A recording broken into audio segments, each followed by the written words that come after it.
Good afternoon, everyone. This is the example of the video stage number 5. Hello, good afternoon, everyone. My name is Johnny Galliano.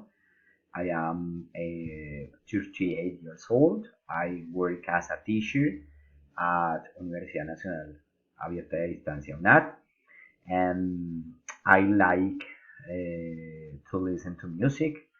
I like watch TV. I have one daughter. Her name is Sarah. And my last travel was in Bogota.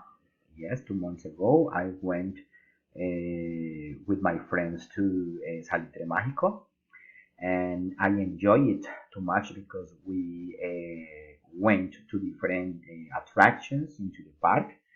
Also, I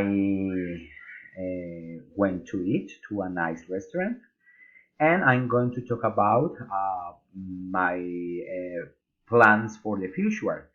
On January, I'm going to travel with my friends with Caño Cristales because I like or I would like to know this amazing place because I like to see or I would like to see the colors, the river colors, and I'm going to stay and have a fun with my friends. I hope to have a great time, and that's it. Thank you so much. This is the explanation for the video for the stage 5. Thank you so much.